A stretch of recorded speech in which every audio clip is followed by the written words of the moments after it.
नमस्कार साथियों, आप सभी का स्वागत है त्यागी स्टडी अड्डा में।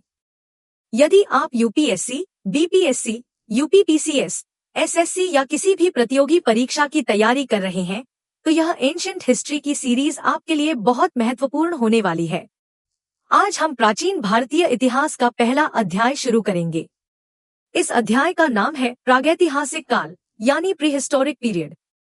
इस अध्याय से लगभग हर प्रतियोगी परीक्षा में प्रश्न पूछे जाते हैं, इसलिए इसे ध्यान से समझिए।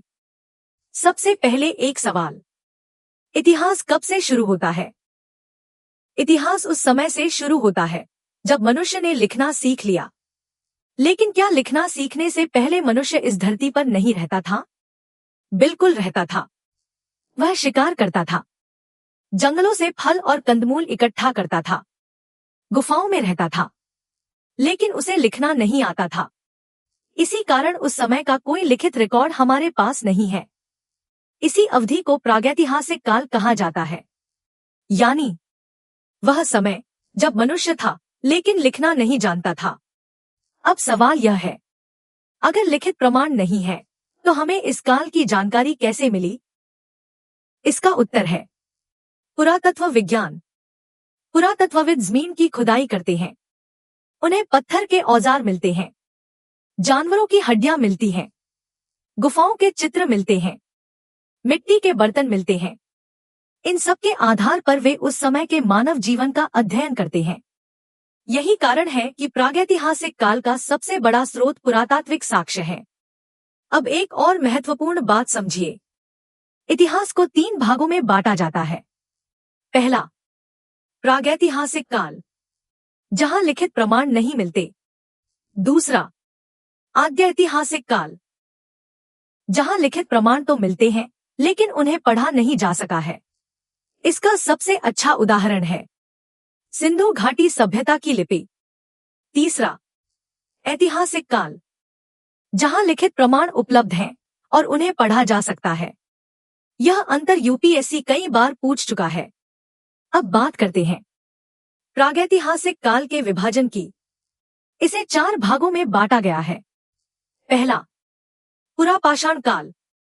दूसरा, मध्यपाषाण काल। तीसरा, नवपाषाण काल। और चौथा, ताम्रपाषाण काल। इसे याद रखने की एक आसान ट्रिक है। पुरा, मध्य, नवंबर, ताम्र, या अंग्रेजी में PMNC। सबसे पहले पुरापाषाण काल, इसे अंग्रेजी में ओल्ड स्टोन एज कहा जाता है। इस समय मनुष्य शिकारी था। वह भोजन इकट्ठा करता था, गुफाओं में रहता था। उसका जीवन पूरी तरह घुमंतू था। खेती नहीं होती थी, पशुपालन नहीं होता था। मनुष्य केवल पत्थर के खुरदरे औजारों का उपयोग करता था। इसी काल के अंतिम चरण में मनुष्य ने अग्नि की खोज की। यह मानव इतिहास की सबसे महत्वपूर्ण खोजों में से एक मानी जाती है।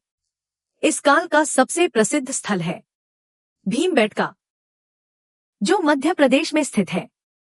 यह अपने शैल चित्रों के लिए विश्व प्रसिद्ध है। अब आते हैं मध्यपाषाण काल पर। यह परिवर्तन का काल था। इस समय छोटे पत्थर के औजार बनाए जाने लगे। इन्हें माइक्रोलिथ कहा जाता है। पहली बार कुत्ते को पालतू बनाया गया। मछली पकड़ने का चलन बढ़ा। छोटी छोटी बस्तियां बसने लगी। हालांकि शिकार अभी भी जीवन का मुख्य आधार था। अब बात करते हैं नवपाषाण काल की। यह यूपीएससी की दृष्टि से सबसे महत्वपूर्ण काल है। इस समय मानव जीवन में सबसे बड़ा परिवर्तन आया। कृषि की शुरुआत हुई। इसी कारण नवपाषाण काल को कृषि क्रांति भी कहा जाता है। अब मनुष्य खेती करने लगा, पशुपालन करने लगा, स्थायी गांव बसाने लगा, पहिए का उपयोग बढ़ा, मिट्टी के बर्तन बनने लगे, कपड़ा बुनना शुरू हुआ और सभ्यता का विकास तेजी से आगे बढ़ा। इस काल के महत्वपूर्ण स्थल हैं मेहरगढ़, बुर्जहोम, चिरांद और दाऊजाली हार्डिंग। ध्यान रखिए, चिरांद बिहार में स्थित है। बीपीएससी में इस पर कई बार प्रश्न पूछा जा चुका है। अब आता है ताम्रपाषाण काल। इस काल में मनुष्य ने पत्थर के साथ साथ तांबे का उपयोग भी शुरू कर दिया। खेती का विस्तार हुआ, व्यापार बढ़ा, गांव बड़े होने लगे। लेकिन इस समय तक लोहे का उपयोग शुरू नहीं हुआ था। अब 1 मिनट में पूरा अध्याय दोहराते हैं। पुरापाषाण काल, शिकार, भोजन संग्रह, गुफाएं, खुरदरे पत्थर के औजार। मध्यपाषाण काल, माइक्रोलिथ, कुत्ता पालतू, मछली पकड़ना। नवपाषाण काल, कृषि, पशुपालन, स्थायी गांव, पहिया, मिट्टी के बर्तन।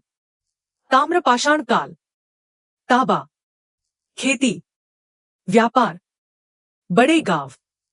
अब आपके लिए एक छोटा सा प्रश्न। कृषि क्रांति किस काल में हुई थी?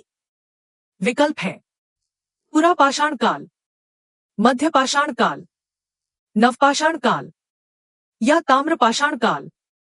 सही उत्तर है नवपाषाण काल। तो साथियों, आज हमने प्रागैतिहासिक काल की पूरी आधारभूत जानकारी समझी। अगले लेक्चर में हम सिंधु घाटी सभ्यता का अध्ययन करेंगे। यदि आपको यह वीडियो उपयोगी लगा हो तो वीडियो को लाइक कीजिए, अपने दोस्तों के साथ शेयर कीजिए और त्यागी स्टडी अड्डा को सब्सक्राइब करना बिल्कुल मत भूलिए।